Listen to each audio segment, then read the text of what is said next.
Oftentimes the greatest challenges that unlock some of our greatest gifts. For me, that was up in Mammoth Mountain. All of a sudden, I took a jump that I didn't know was there. Airborne in this white abyss and freaked out, smashed my back. I need surgery ASAP or I'll never move the same again. I was able to access my intuition and choose the path of healing naturally. That began a long journey of sit in a pool of my own shame, fear, guilt. How did I do this to myself? I realized those were the same emotions I'd been hiding from or stuffing. So out of alignment, my hip was over to the left, my upper body was to the right. I'm walking in pain, and my body was showing me how out of alignment I was with my purpose. You know, as a trainer and health coach, going out on the weekends, overindulging in sex, drugs, and rock and roll, all the things to not feel any of those heavy emotions. That led me to developing some really profound gifts in the self-healing realm. I also gave myself permission to feel more instead of always trying to feel better. And so it became this like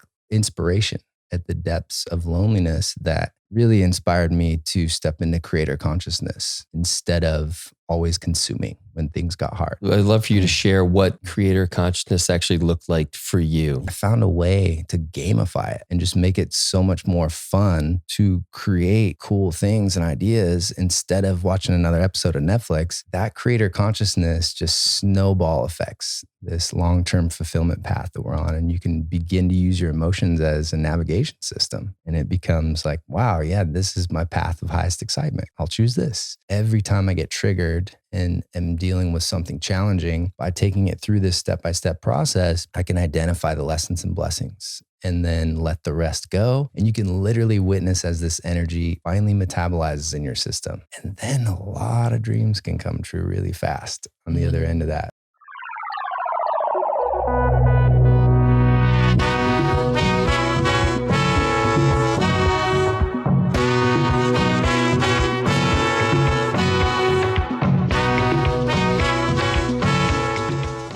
Charles Clay, ladies and gentlemen. Did anybody call you Chuck? You know, I outgrew that pretty early on. Yeah, like middle school, there was a phase of Chuck and didn't last long. Yeah. None of your friends come to you with Chuck. You know, some of my my best friend I've known since I was 4, he had a hard time switching to Charles. Yeah. But he knows. Yeah. I get it. One of my best friends in the world, his name is Chuck. He's always been Chuck, or he outgrew Chucky. My parents still call him Chucky. He's almost 50. Big upgrade. Yes. Yeah, yes. I'm glad he outgrew that.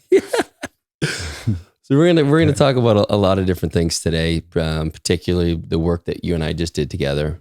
But I want to land for people, give them a little sense of who you are. I mean, you and I met a little over a year ago at the very first bunker workout, Wednesday workout. You were one of the OGs, man. That was the first time I'd met you. Yeah. I'm not sure how, if you were invited by Preston or Steph or one of those guys, but they brought you in to that first workout. And I remember we had a great workout, sauna, cold plunge, and then we hung out in the jacuzzi for a bit. And I was like, this is so dope. Yes. And then more of this. It grew, you know, as we both know, and many people who are listening now, it grew to, you know, in the 40s of men that were showing up. So that was such an amazing season to be a part of. And you were such a big part of that. One of the leaders of that, really, you know, in guiding the men. So thank you for that. Absolutely. It's still growing.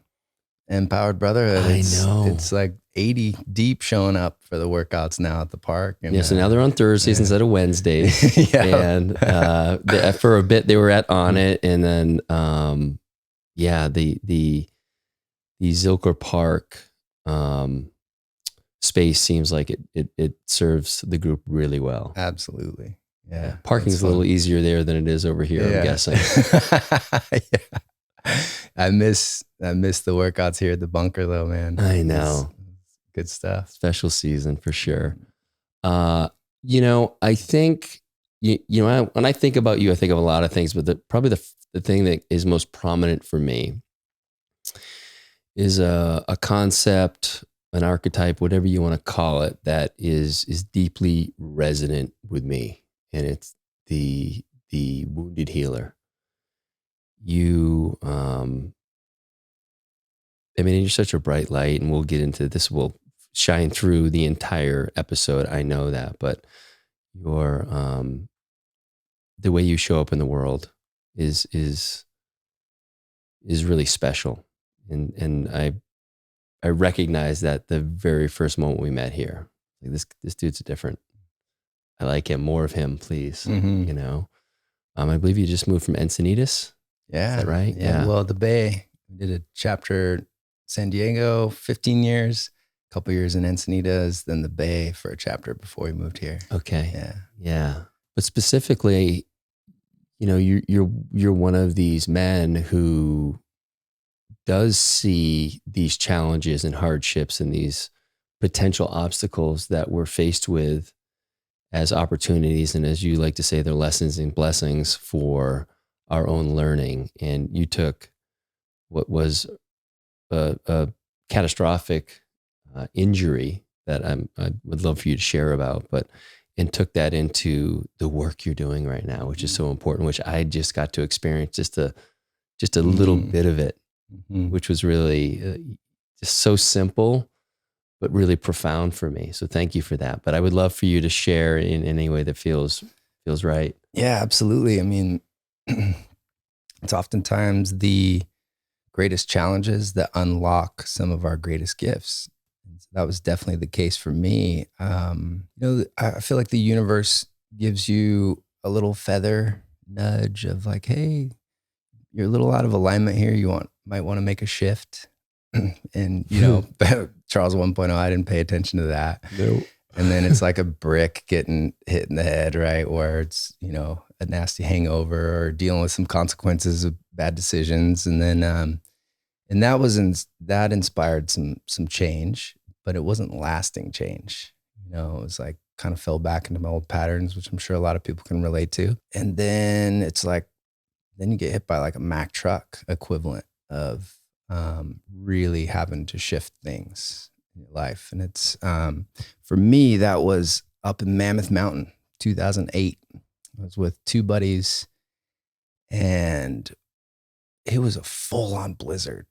There was snow coming every which way and it was so dangerous. They shut down the lifts, but we're already at the top. And so we looked at it as like this epic adventure, you know, hey, okay, guys, just stay low, be ready for anything. Cause you could barely see a tree like 5 feet in front of you. It's just a blur of whatever, you know? And so what, the adrenaline was at an all-time high type of thing. Like, fuck, this is, totally. You've never been in this situation, right? Yeah. Yeah. It was fun at first. And we got about halfway down the mountain. My friends were in front of me. And all of a sudden I took a jump that I didn't know was there. And I'm airborne in this white abyss and have no idea where there's landing, which way's up or down. And I knew I was in some deep crap. And I tensed up and freaked out, like smashed my back. Like when I remember the impact felt like a lightning bolt just hit me in the low back. And it was the most physical pain I'd experienced to that day. And so I'm yelling to my friends. I'm like, hey, guys, I need help. And they're already down. They're like, you know, who knows how far ahead of me. And I looked at my phone. It's dead.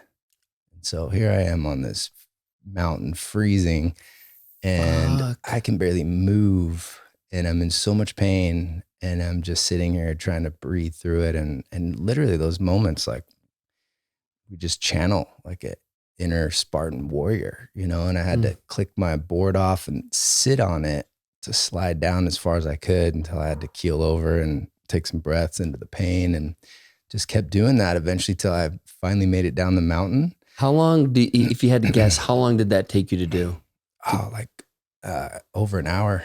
Yeah, it was, it was excruciating. And that was just the beginning, you know, cause then I'm walking into these, see these different doctors that were recommended and stuff and surgeons and they're telling me, you know, showing me x-rays and MRIs and how jacked up my spine is and that I need surgery ASAP or I'll never move the same again. And I'm like you. I studied kinesiology. I love these human bodies. This is the greatest technology I know of on the planet. And so to hear that news in a fight or flight state was like, man, this is a really big pivotal choice I get to make right here. And I was able to access my intuition and choose the path of healing naturally instead of putting my power into these guys' hands, which I'm sure they do a great job. But I was really glad I made that choice because Did you have anybody that you could call on and say, "Hey, look, I'm in," like someone that could advise that was wise or in this space? You yeah, know?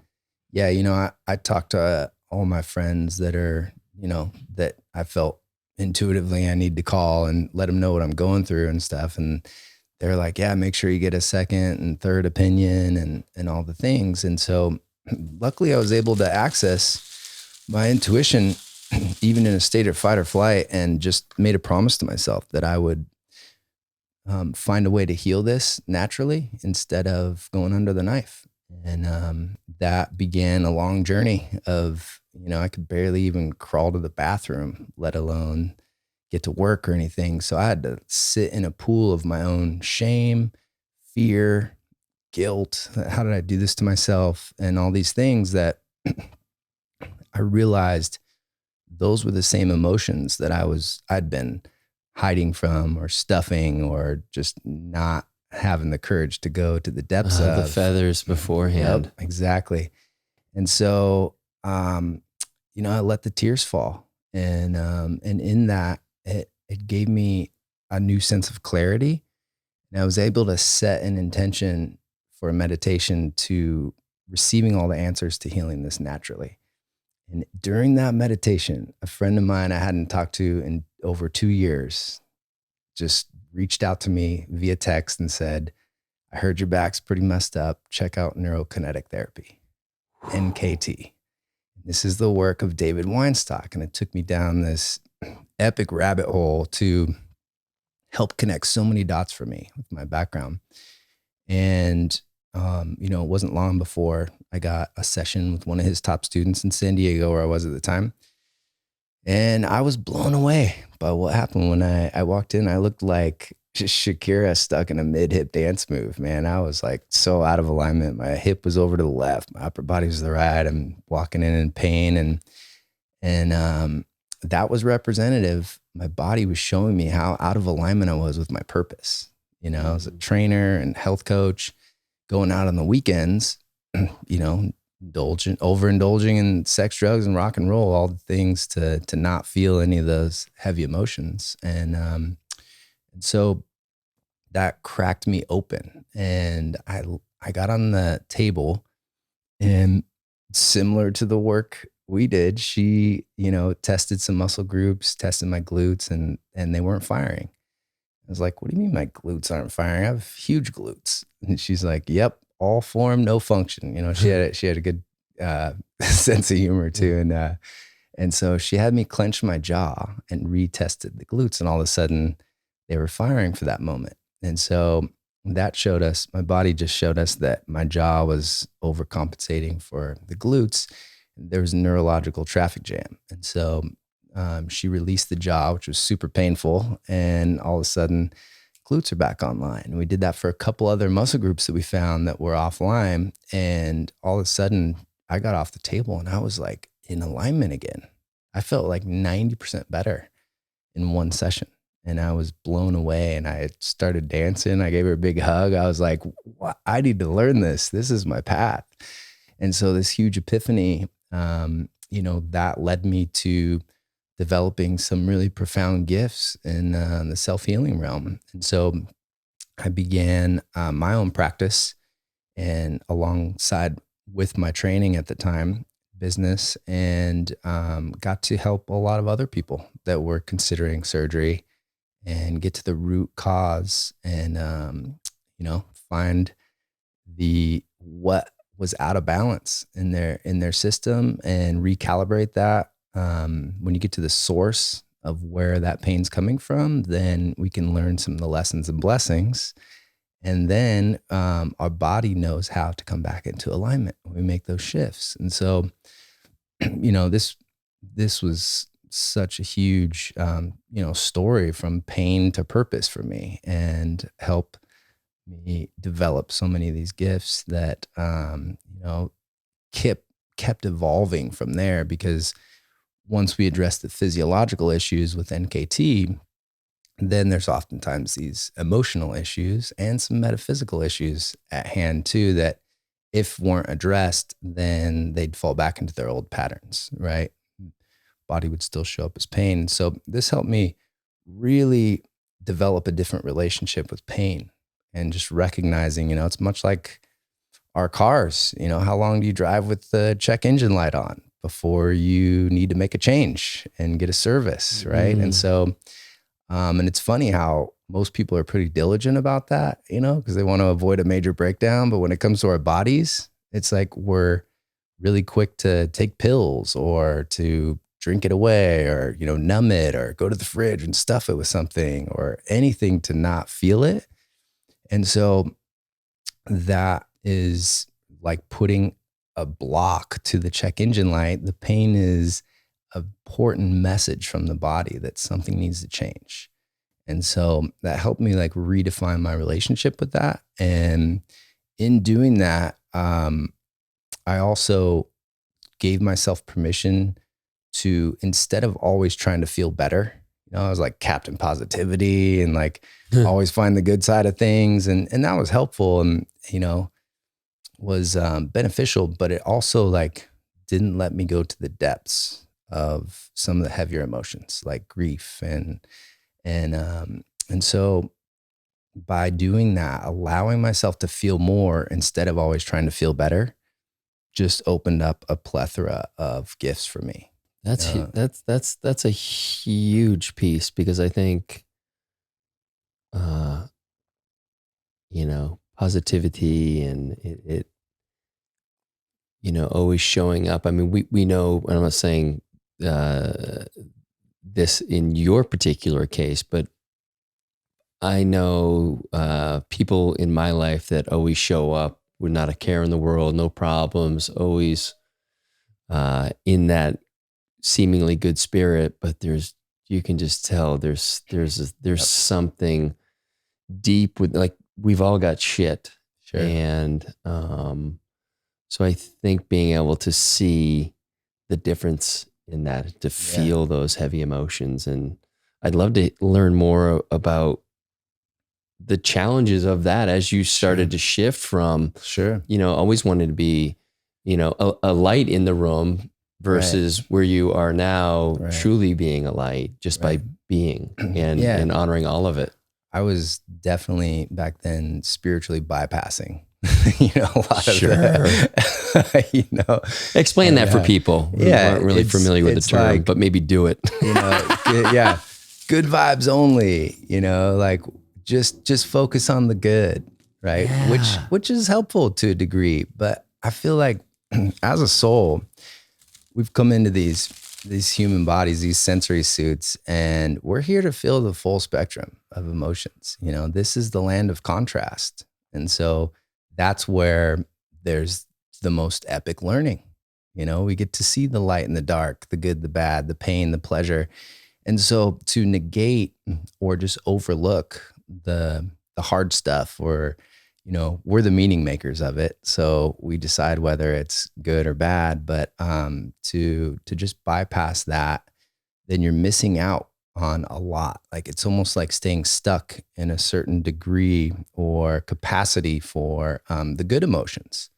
It's like you hit a glass ceiling of joy, and then can't experience more joy. And why is that? Because you've kind of locked into this band where, there's something subconsciously, unconsciously that's holding you from actually reaching higher joy, because there's this unprocessed piece. It's like an upper limit problem. Yeah. And so what I found, was by going to the depths of those emotions that I was avoiding for so long, like even loneliness, I realized, I'm an extrovert. I get my energy from going out and having fun with everybody and I feel charged up. Well, when I was sitting there in pain by myself for so long, like I really got to sit with loneliness, and I challenged myself to sit longer with it. And instead of like, I noticed my mind had all these band-aids. It was just like the usual program. Oh, this feels really uncomfortable. You don't have to sit in this anymore. Just go to the fridge, stuff it. Just hurry, call someone, or go out and just hang out with people and blah, blah, blah. And instead, I noticed all those and I was like, thank you. Appreciate those band-aids. And I want to see what's under all this. And so I just kept sitting with loneliness, and it was just so uncomfortable for a while. And then it passed.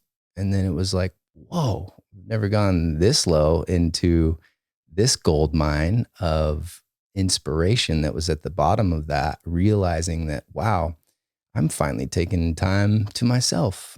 That feels good. And now there's no distractions. And so are you in that moment, it seems like you're building a relationship with your true self. right. Yeah. Right. And having the courage to sit with that uncomfortable feeling, it passes. It's like that which we resist just persists. So all those heavy emotions, all the feelings we don't want to feel, it's like they become stuck as issues in our tissues. And we're just carrying all this weight with us. And then it'll get poked and prodded and like triggered by all kinds of different people and things. And, it might be the guy cutting you off and on the road, and all of a sudden you get a bout of road rage, or it's your spouse, that knows how to push your buttons. But those triggers are an opportunity to finally release this energy that's no longer in harmony with our system. And so by sitting with the depths of loneliness and discovering that, man, it feels good to like not have any distractions, to finally sit in this with myself and realize like, wow, now I have time to myself. And I have this huge list of ideas that I want to create in the world before I end up in my grave. And so it became this like inspiration at the depths of loneliness that really inspired me to step into creator consciousness instead of always consuming when things got hard.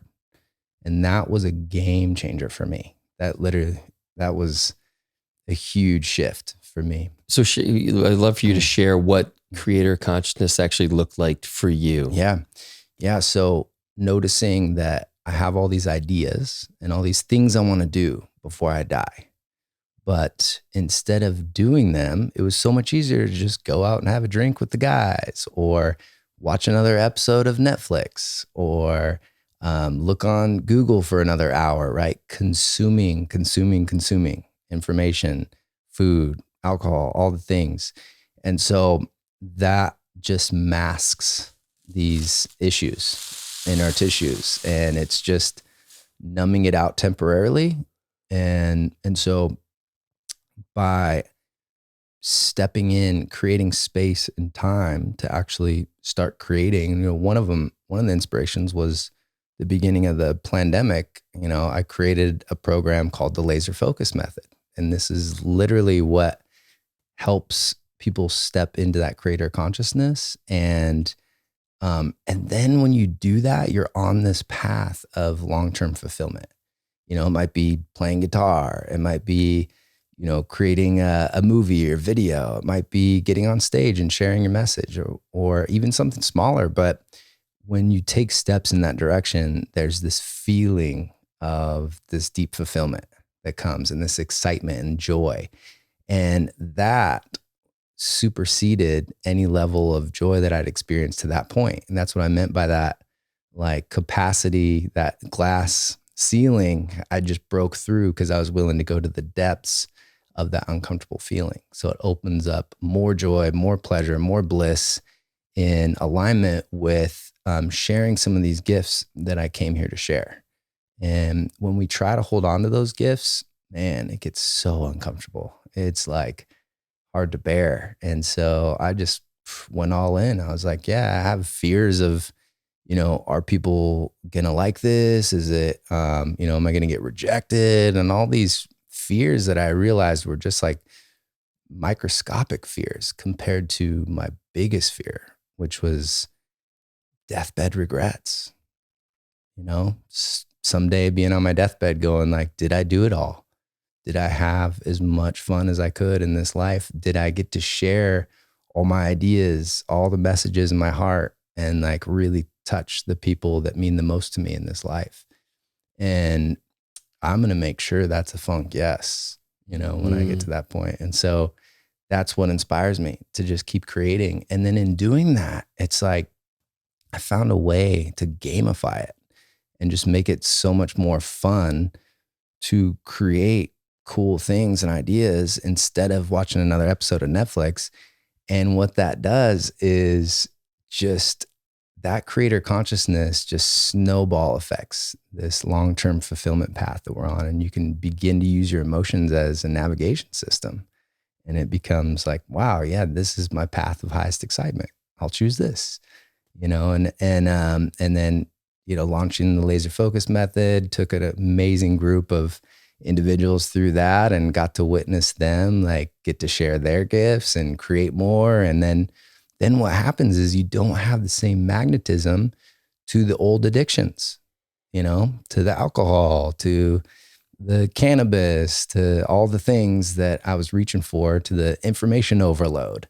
I was like, I was able to just access information without going on Google. In meditation, It was like a cosmic Google. and that's where a lot of the ideas came through. And so I just take inspired action towards that. And then that brings me joy. And then, just like apple trees in nature, I don't have to worry about whether someone thinks the apples are sour or thinks they're amazing. I'm just going to keep creating. And in doing that, it's got to reach a lot of people and to help improve.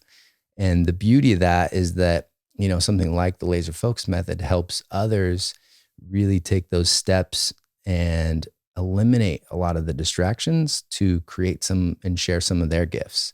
And so that lights me up. Talk about long-term fulfillment is seeing like the results that people get just from, gamifying their get-to-do list instead of stressing about these huge like to-do lists that they have to do. And then creating intrinsic rewards that are, it's like healthy celebrations, right? Which reinforce these positive behaviors and habits that we're creating.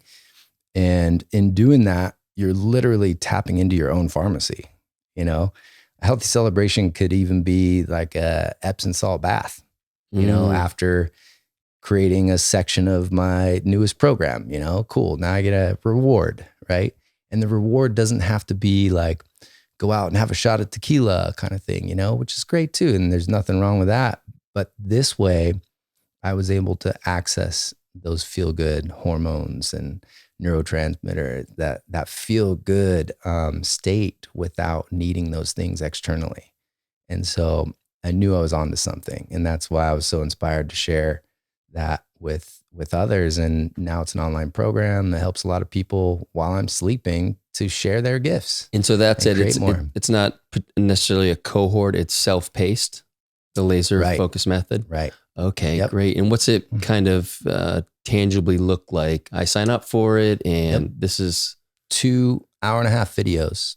And I'm all about experiential learning. Yeah, so brother. It takes you through a journey. You get to learn about visioneering and how to create your North Star, which is, you're already above half the population that doesn't even know what they want or what they want to do with their lives. And that becomes really fun. So you're gamifying it. And before you know it, you're taking steps in that direction and you're feeling new levels of joy and fulfillment. And so then you don't experience the same magnetism towards the addictions and the vices and stuff. And so it's really exciting. It's fun. Yeah, I'm going to check it out because it definitely seems aligned with a lot of the work that I've been doing personally. And I think my intuition is that people may come in thinking laser focus means one particular thing, which we've all been taught about head down, get it done. And that kind of very masculine energy around that. But when you get into that particular space, you actually miss everything that's going on. Yep. And you're not orienting around what is your North Star. And your North Star is not a particular goal you want to land on or an outcome. It's a direction. It's like, and then you're getting out of the way and paying attention to how the universe is coming in and dropping those things into your field. And it's all, arguably all around joy. I mean, at the center of that North Star, I would argue is probably joy. Yes. And whatever that means for each individual. Absolutely. And it becomes a lot of fun because once you get clear on your North Star, that clarity brings confidence. And that confidence allows you to implement the laser focus method, and you become more productive in less time. And then that leaves more free time to keep doing more of the things that you actually love doing. And that's when you're in your zone of genius and all the ideas land, right? Because you're receptive. Right. So it works really well. And I love the nuance. I don't know if everybody picked up on it, but you said the get-to-do list versus the to-do list. So why don't you unpack that a little bit? Yeah. I mean, if you just think about to-do lists, right? It's almost like nails on a chalkboard sometimes. It has like a constrictive value to it. And so just reframing that to, we get to choose everything on this list. And instead of having 10, 20, 30 things on there that just keep piling up, that just adds more anxiety and stress. And so this is a way of just taking those top two, and these are the things for today that would allow me to feel really good and accomplished and inspired, and tackle the most challenging one first, first thing in the day. Boom, use this gamified laser focus method. You kick that out. Then you're building momentum. You're feeling good. You're on a roll. So it's easier to kick the other ones out. And then you're like, cool. What else do I want on my get-to-do list that would feel good when I'm finished it? And it's clearing space for you to move closer and closer towards that North Star. Right. Exactly. And that was a game changer for me because that helped me with my biggest fear. That's, as I'm creating more, then I'm not worried so much about I'm not even like wanting to watch as much Netflix or these things. I'm like, this movie I'm living right now is pretty freaking epic. So yes. I'm not going to find anything on Netflix or at the theater right now that beats this life, this movie right now. It's getting really exciting. And what an exciting time to be alive right now, right? And to create, because everything's shifting and changing so fast right now that those type of problems that people see, there's always solutions for them. And so a lot of my work is operating from a heart space of where solutions lie, and win-win-win situations are always accessible and available there. And instead of just residing in the space of the mind, which is always looking for problems, and you'll find a plethora of them there. Yes. I know that when I'm on purpose, when I'm tracking joy, when nighttime rolls around, I'm so excited to go to bed so that I can wake up the next day. And when I'm not feeling that, I know there's a few things that need to shift in my life to be able to get back into that space. But man, when I'm in that space, it's for me, it's like I just realized what a gift it is to be here and to be able to play this game and explore. Absolutely. And, we're epic creators. Yes. We're not here to just consume everything, that's fun too. But man, there's just so many ideas flowing, so many fun things to create. My development with the emotional component, right? Just finding that, as I address the physiological issues with my healing practice, there was oftentimes these common denominators of emotions trapped in the body, right? And so that inspired me to take a deep dive on that and took everything that resonated with me, implemented it, and practiced it, embodied it until I could refine it into this very easily simplified process that allows us to connect the dots between the emotions that get stuck in our body. It's energy that wants to move, but if we don't let it, then it weighs us down and it can become really uncomfortable. Those emotions, you can connect the dots through this process to the first time you experience that. A younger version of you is going through this for the first time, and there were some stories created then. There were some beliefs created, some decisions that we make about ourselves in those challenging times in our lives, that carry on in our subconscious, right? And so those will keep showing up in the most painful ways and frustrating ways throughout our life until we go to the source of it and finally gain those lessons and blessings. And it's by taking a look at it. And so this is the inner peace process that has allowed me to really identify, what these subconscious negative beliefs were running and how to change those. And I believe that as an evolving human being, that's one of the most important skills we can have, is the ability to identify those negative beliefs that are running in our subconscious, that keep showing up in our experience, that keep us from sharing our greatest gifts, and kind of derail us into self-sabotage behaviors, and have the ability to change those, and I haven't found anything more profound than the inner peace process that I offer for doing just that. And this is the medicine that I continue to take. I look at my daughter and she's like my biggest inspiration. She's like every generational wound, the abandonment wound that this inner peace process finally helped me heal, all that stuff. Every time I get triggered and am dealing with something challenging, by taking it through this step-by-step process, I can identify the lessons and blessings and then let the rest go. And you can literally witness as this energy finally metabolizes in your system. And it can show up as pain. It can show up as just, a gut ache or different ways that it shows up. But when you witness connecting those dots and gaining those lessons and blessings, then it finally metabolizes in your system. And then a lot of dreams can come true really fast on the other end of that, especially when you're clear on your North Star. And so that, I can give tons of examples. One would be, well, when I was 10, I got to experience the most painful emotion ever when I found out that my mom took her own life.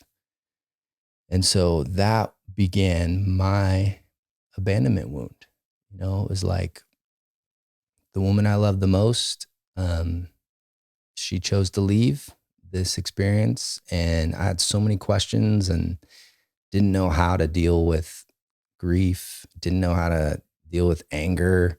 I remember sitting at her funeral next to my brother, trying not to cry at my own mom's funeral, because I'd picked up the belief that I'm a guy, I'm a man, we can't show weakness, and it's babies that cry, this kind of stuff, right? That our society is so prevalent. And so that took me years to uncover and finally sit with that grief. And I still have tears, when I miss her. And but eventually through this process, I came to peace with that, and actually feel so grateful that I had 10 amazing years with my mom of just vivid childhood memories, and her taking us to the beach and having to experiment all different foods. And she was just so much fun. And so I cherish those memories, and that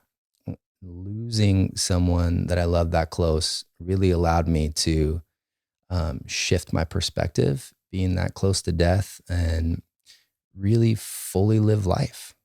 It was like I could choose to just not keep avoiding grief, and gets more and more painful and builds up like a volcano in our system, or go to the depths of those emotions and finally finding my tears. And you know how great it feels after a good cry. Oh, It's like the yeah. lightest feeling, and so I realized there was gold there. And so that's when I allowed myself to feel more instead of always trying to feel better. And that unlocked some really profound gifts. And so how that was showing up in my life earlier on was, that abandonment wound, which I think so many people can relate to, was it showed up as my, first love in college, my college sweetheart, yeah, had so much fun together. It was an amazing relationship. And then, some things shifted and she ended up leaving.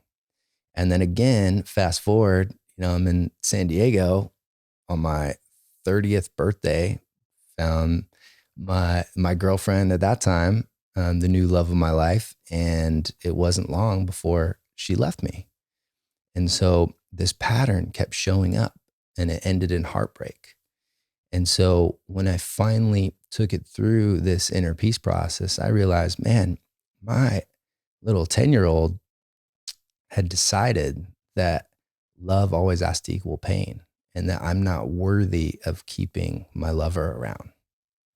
And so that, of course, showed up in my relationships. And then I got to take responsibility for the ways that I was subconsciously pushing my lovers away, being immature, doing stupid stuff to create Like to that sabotage same, and right, to create that yeah. same experience of love and loss. And so that finally taking that through this process. And when, how long ago were you kind of taking it through this process? Man, that was just out of college. So 2003, 2004.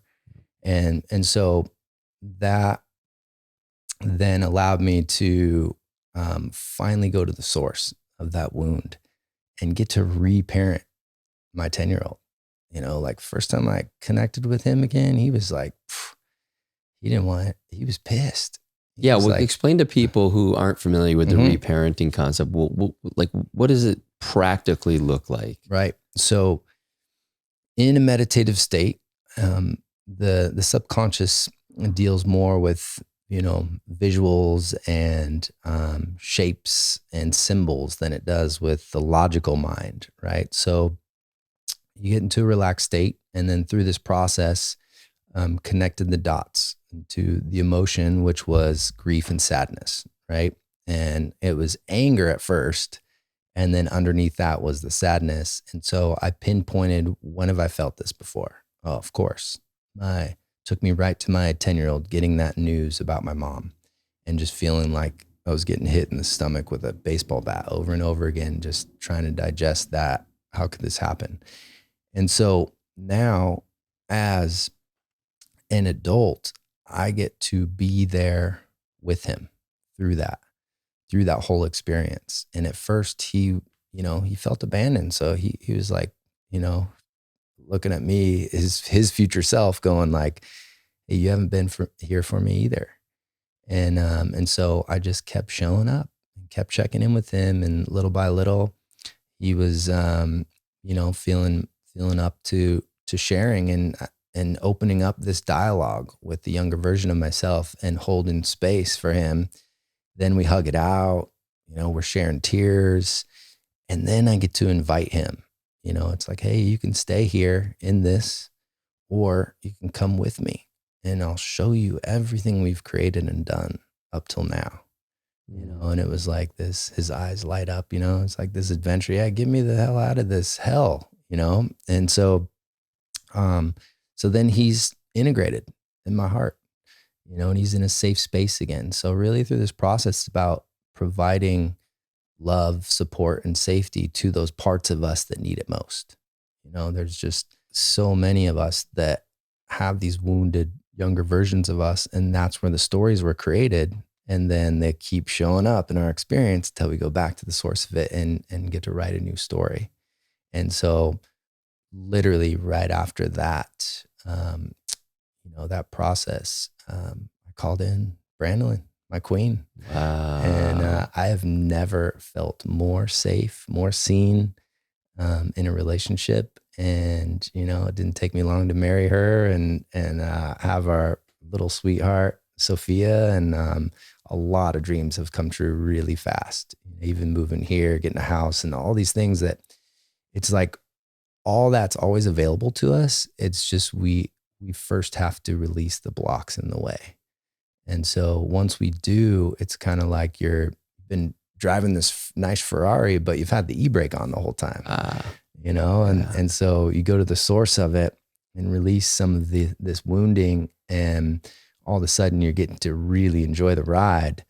And so, you know, I don't have any secrets anymore. You know, I don't have to hide stuff. You know, I don't have the same shame I used to. And so to be in a relationship like that is a dream come true, and it keeps getting better and it keeps getting better. And I keep taking this medicine, you know, every time I get triggered, I'm kind of like fascinated. I'm like, wow, this person was able to make me angry. There's something to look at here. You know, this is interesting. And I put on my, you know, curiosity lens and take it through the process to see, you know, what wants to be resolved within me, what's in the way of my natural state of inner peace that I can use to gain some lessons and blessings. It's all a self-discovery journey to understand more of ourselves. And in doing that, it releases the e-brake, those, you know, blocks that hold so many of us back.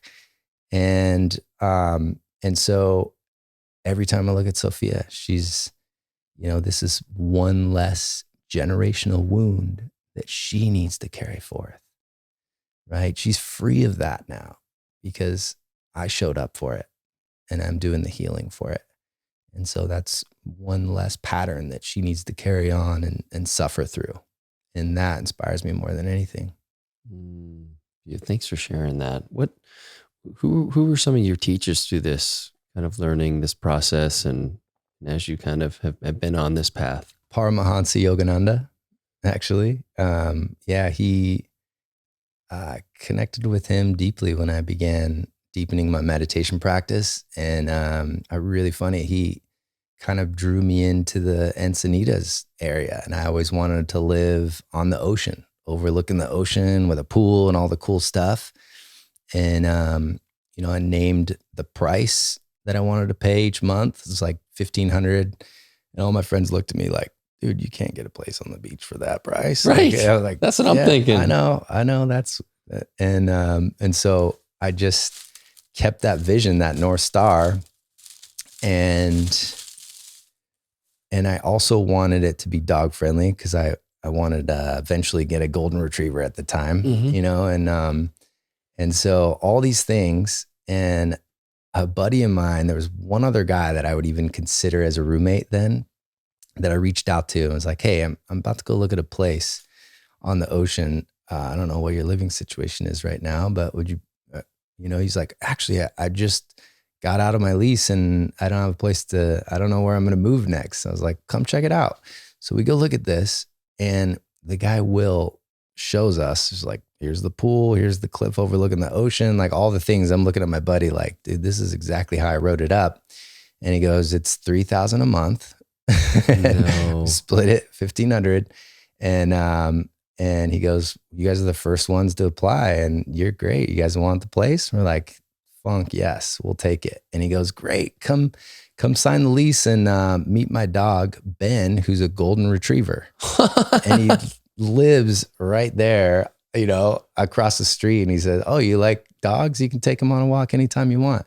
And that was literally the energy I had then, was like, well, I want a dog, but not the full responsibility. Yes. You know, I was like a golden retriever. So, and of course that was on 3rd and I Street. And it was 2 blocks from the Self-Realization Center, Paramahansa Yogananda's space there, that he basically came here in like the 40s to California from India and just was inspired to share his self-awakening tools and meditation. And he acquired like Boardwalk and Park Place right there so that it wouldn't get monopolized and that people could use it for deep meditation and deepening their self-awareness. And so I really admired him and his spirit, and I felt like he's been a really powerful guide for me. And then more in the human form, David Weinstock, as I mentioned, helped me with the physiological aspects and understanding NKT and getting to share that gift, as well as Francesca, who she created the Academy of Intuitive Medicine. And wow, what a plethora of self-healing knowledge, wisdom, and experiential learning through her courses that she teaches in the Bay Area. And it's basically like a modern day Hogwarts, like Really? Harry Potter style school. It's epic. And so I highly recommend that. She does online courses too. And it's energetic hygiene, like really coming back into full sovereign chi, I call it, like really full governance of your own life force energy in each and every cell of your body, so that there's no room for anything else. And that takes some cleansing and some maintenance, just like brushing your teeth, Yeah. And so I gained some really powerful, I had some really good teachers along this way. And I've always looked at it as like a buffet. I'd take the things that really resonate with me, practice it, digest it, embody it, and then find a simpler way to teach, And so basically my life, I've chosen and learned the hard way so that I can teach an easier way Yes. for others. It's been a blessing. Well, what's it look like to work with you? Mm-hmm. What are the offerings to the people listening today? Yeah. So laser focus method is up online. It's easy to access. That's the lowest hanging fruit. And I do that on purpose because, once people start stepping into that creator consciousness, then, as a side effect, a lot of money flows in, and helps them align with their purpose. And then I take groups through the inner peace process called Freedom from Pain. And this is for aches, pains, and injuries that show up in the body, as well as some of the deeper generational wounding that people are experiencing. And we go through a 6-week course, and it's a lot of fun. That's right. Healing can be fun. Mm-hmm. And so that will become an online program as well. But I really enjoy taking people through that live experience. And so I'll continue offering that as well. Do you have something on the calendar right now for the next one? Yeah. So I'm going to do that once a season. So it'll probably be February or March. This will be the next cadre for that. Great. Yeah. And man, it's such a gift to get to witness, in as little as 6 weeks, how much when people are releasing these old subconscious blocks, and allowing their bodies to heal back to their natural state, like what they can accomplish. It's like I've had real estate agents that work with me coaching, and they, we're having the huge roller coaster ride financially. And now they're like some of the youngest in their region that are getting all these accolades for, top sales and just like really being recognized in their zone of genius now, just by releasing some unworthiness, subconscious blocks through this process. And so, in relationships, and some people that were, recognized they had to let go of some toxic relationships. And then there was something so much greater waiting for them, and then ended up meeting their soulmate right after that. And then some of the people I work with, have really deepened their relationship and their intimacy, and just found like new levels of pleasure and sex magic in their relationships, and opened up a whole plethora of deeper connection with the person they're already with. And so it's across the board, to witness and be a part of, people experiencing those kind of results is, that's what lights me up. That's that long-term fulfillment that, I'll never stop. What about the one-on-one works? And I want to get into specifically what you did, how you worked with me earlier today. Yeah. So, I don't even market the mind body tune-ups and the NKT work much. I get a lot of people. I've had people fly from Australia that felt like they had tried everything and couldn't relieve their pain that they'd experienced for a decade. And so they come out, and we get them 2 to 3 sessions, find the root cause of their aches, pains, injuries that they've been plagued with. And they gain lessons and blessings from it.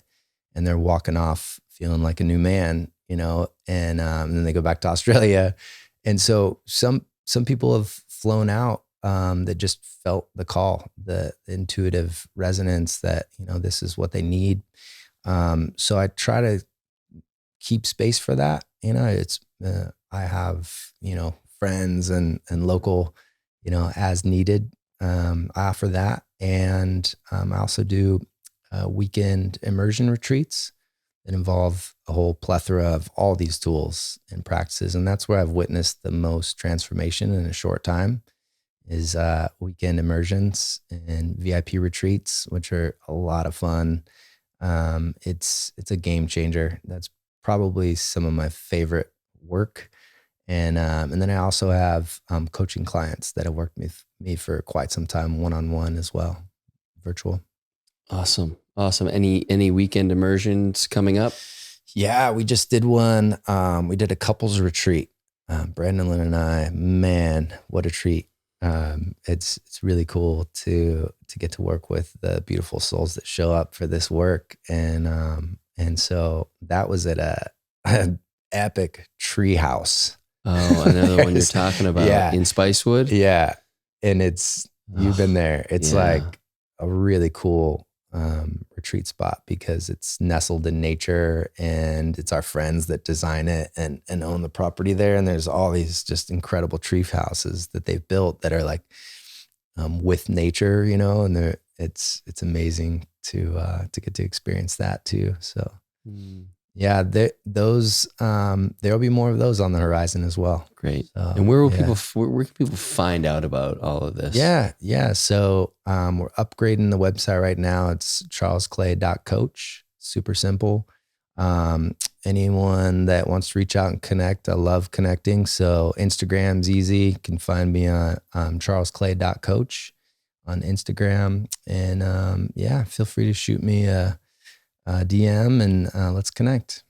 Perfect. And before we sign off, I want to just kind of have you take people through what a session looks like and kind of what we did. And absolutely.